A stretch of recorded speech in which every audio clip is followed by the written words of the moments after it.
కృష్ణా జిల్లా పెనమలూరు టీడీపీ అభ్యర్థి బోడే ప్రసాద్ ఎన్నికల ప్రచార జోరు పెంచారు. కంకిపాడు మండలం గొల్లగూడెం గ్రామంలో ఆయన ఎన్నికల ప్రచారంలో పాల్గొన్నారు.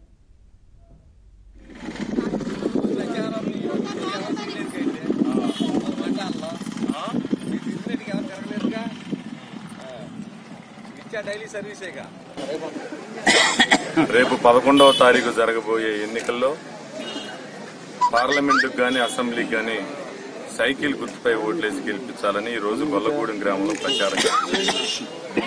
ఈ గొల్లగూడెం గ్రామంలో భవిష్యత్తులో చేయడానికి ఏం పనులు కూడా లేవు.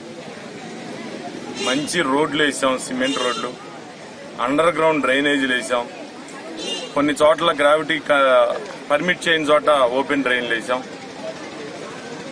ఎల్ఈడి లైట్లు వేసాం, మంచినీరు సమృద్ధిగా ఇస్తా ఉన్నాం. ఇంకా ఈ గ్రామంలో మరి గతంలో మంత్రిగా పనిచేసిన వ్యక్తి, ఈ గ్రామానికి ఒక ఏ చిన్న పని కూడా చేయలేని వ్యక్తి, ఈ రోజు బీసీల ద్రోహి, నిత్యం ప్రజల మధ్య ఉండే వ్యక్తులను ఆదరించండి, కళ్ళబొల్లి మాటలు చెప్పే వ్యక్తులను తిప్పికొట్టండి.